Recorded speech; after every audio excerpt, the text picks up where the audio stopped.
Dan dianggapnya orang yang menghadap Allah itu adalah orang yang mati.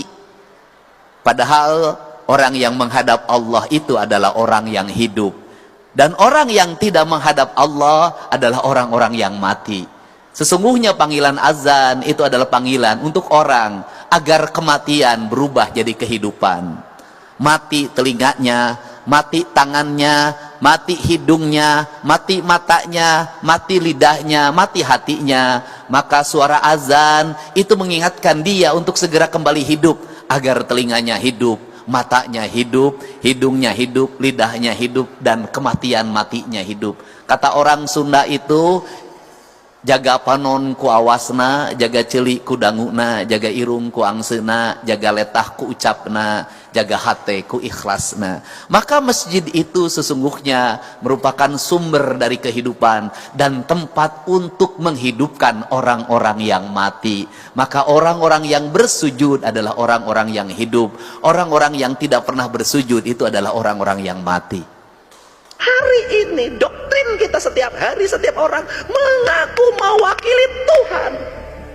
Dauhan Allah, dauhan Kanjeng Rasul. Bener ayat itu diucapkan nama, tapi tujuannya cantang tu eta. Ini kan berat, Pak. Apa dampak dari itu? Dampak dari itu adalah ketika nama-nama itu menjadi sumpah jabatan, sumpah kesetiaan, diucapkan demi Allah, melanggar semuanya. Tapi yang melanggar tuh karirnya makin agus, naik jabatan, sehingga orang tenang naon ngelanggar sumpah Allah gini. Itu kayak jadi rektor, jadi menteri, jadi anggota DPR, jadi gubernur, jadi hal yang biasa. Bayangin loh Pak, tahun 70-an saya waktu SD, tahun 76 nggak berani bilang demi Allah, sumpahnya cuma dayak medu Pak. Itu pun sudah nggak mau melanggar. Roh spiritualitas tentang nilai-nilai rububiyah tidak menjadi nilai insaniyah. Kalimat sakralnya tidak ada, hilang. Apa kata orang Sunda? Kawung mabur carulukna, samak lengiten pandana, Ciamis tinggal pahitna, Ciherang tinggal kiruhna, resi lengiten ajina, pandita ilang komara kaduru ku hawa nafsu.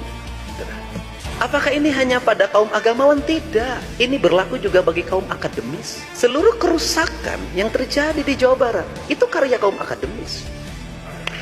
Seluruh kebijakan pemerintah provinsi yang banyak salah itu semuanya kajian kok, ada konsultannya. Itu kan akademis. Jalan yang longsor itu hasil akademis. Perumahan-perumahan yang di mana-mana dibikin bukit-bukit itu hasil kajian akademis. Banjir itu hasil kajian akademis semua. Kenapa akademisnya salah? Karena bukan bekerja pada nilai, tapi bekerja pada proyek. Nu lempeng dibengkokeun, nu bengkok dilempengkeun, dikasih landasan akademis. Kan problem.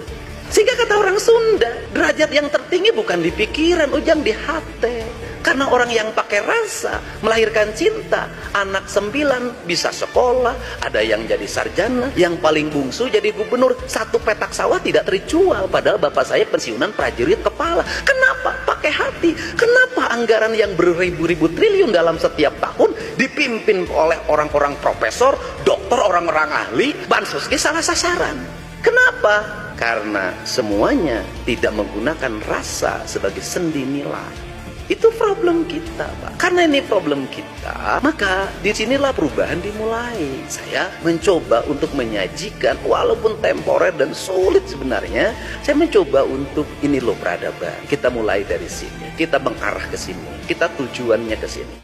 Maka tindakannya menjadi adil. Dari gerakan membaca Al-Quran ini, maka terbebaslah orang-orang miskin, terbebaslah anak-anak yatim, terbangunlah peradaban hidup yang silih asa, silih asi, silih asu. Maka disitulah Al-Quran menjadi cahaya.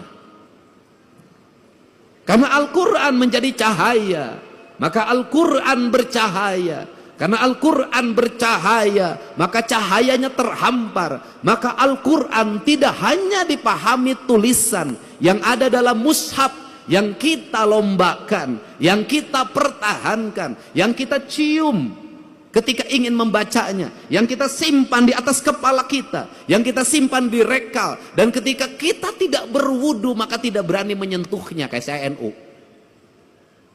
Tidak berani menyentuhnya. Tetapi di balik itu kita memahami gunung-gunung itu adalah hamparan Al-Quran. Sungai Citarum itu adalah hamparan Al-Quran. Sawah-sawah yang terhampar adalah hamparan Al-Quran. Matahari adalah hamparan Al-Quran. Bulan adalah hamparan Al-Quran. Bintang adalah hamparan Al-Quran. Seluruh yang ada, makrokosmos dan mikrokosmos adalah hamparan Al-Quran. Dan semuanya mereka bertasbih kepada Allah, yang dalam setiap waktu dia berucap Subhanallah walhamdulillah wala ilaha illallah.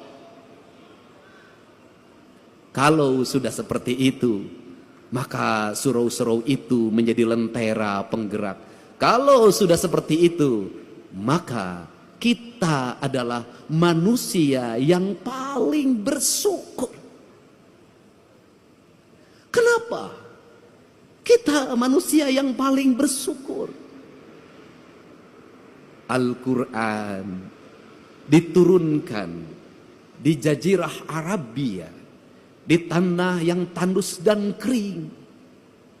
Itu dibawa lewat pendekatan budaya, tanpa kekerasan, tanpa peperangan. Bercerita tentang kisah Ramayana, bercerita tentang kisah Mahabharata, bercerita tentang kisah Pandawa. Ada dalam sosok Dharma Kusuma, maka dicanangkanlah yang disebut dengan 2 kalimat sabda. 2 kalimat sabda itu disebutnya layang damus kalimus syada, yaitu yang diletakkan pada pikiran seorang pemimpin sebagai nilai ajaran. Nilai ajaran itu melahirkan Pandawa 5, yaitu Dharma Kusuma, Bima, Arjuna, Nakula, dan Sadewa. Lahirlah gerakan politik kebudayaan para wali, mengenalkan agama Islam lewat pendekatan kebudayaan. Lahir simbol-simbol silib, sindir, sindang, siloka, sasmita. Kenapa? Karena dia berhadapan dengan masyarakat Sunda, masyarakat Nusantara yang tidak terbiasa dengan bahasa kasar. Dia terbiasa dengan bahasa simbol, bahasa makna. Karena dia terbiasa bahasa simbol, bahasa makna, maka masuk dalam ajaran, dalam pembelajaran. Quran pun disampaikan dalam pembelajaran dan ajaran. Kemudian rasa hormatnya ditinggikan. Quran diletakkan pada sebuah derajat yang sangat tinggi. Diletakkan dalam lingkungan peradaban sederhana pedesaan. Lahirlah di kita.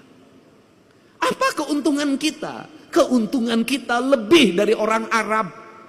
Keuntungan kita lebih daripada jazirah Timur Tengah. Kenapa keuntungannya? Kita mendapat 2. 1, kita mendapat Al-Quran sebagai sebuah produk nilai ilahiyah yang memiliki nilai estetika yang sangat tinggi. Tetapi juga kita dilahirkan pada sebuah alam pasundan yang sangat indah. Ketika Quran bercerita tentang air yang jernih di surga, ketika Quran bercerita tentang hamparan gunung yang indah di surga, ketika Quran bercerita tentang buah-buahan yang nanti ada di surga, seluruh cerita-cerita itu sebenarnya adalah realita hidup yang kita dapati. Itulah Ciwidey, itulah Cipanas, itulah Pangalengan, itu realitas dunianya. Untuk itu, karena kita sudah diberi peradaban surga yang nanti akan kita sampai surga keabadian, maka pesan saya, kalau mencintai Al-Quran, rawatlah Cipanas sebagai simbol surga kesucian.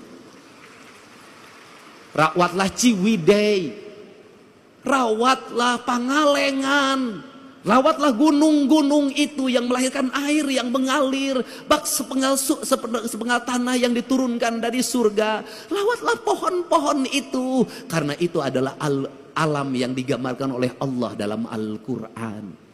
Jangan terbalik. Satu sisi kita sangat memaknai Al-Quran dan menghormati Al-Quran sebagai ayat yang tertulis, tapi di sisi lain tangan kita merusak alam, padahal itu adalah ayat yang tidak tertulis. Jadi saya tidak mau lagi dengar ke depan. Mudah-mudahan saya akan berusaha dengar Cipanas, berubah pikirannya menjadi jelek. Dengar Ciwidey, berubah pikirannya menjadi jelek. Dengar Pangalengan, berubahlah pikiran menjadi jelek. Saya ingin ketika mendengar itu, maka denyut nadi kita berkata, ya Allah, ku dapatkan surga di tanah Sunda. Suatu saat surga itu tetap akan terjaga sampai aku bertemu denganmu di alam surga keabadian. Kemaha indah. Untuk itu saya mengucapkan terima kasih. Pada hari ini kita bersama-sama memaknai makna-makna Al-Quran, memasukkan Al-Quran dalam relung batin kita sebagai bentuk cahaya atau nur yang menuntun kita dalam indera alam bawah sadar kita. Karena indera alam bawah sadar itu pada akhirnya akan senantiasa menjadi petunjuk, dan petunjuk itu akan lahir bagi orang-orang yang menjaga rasa dan cintanya. Karena petunjuk hanya akan lahir pada orang-orang yang memiliki kelembutan hati, kedamaian jiwa, dan ketenangan relung diri.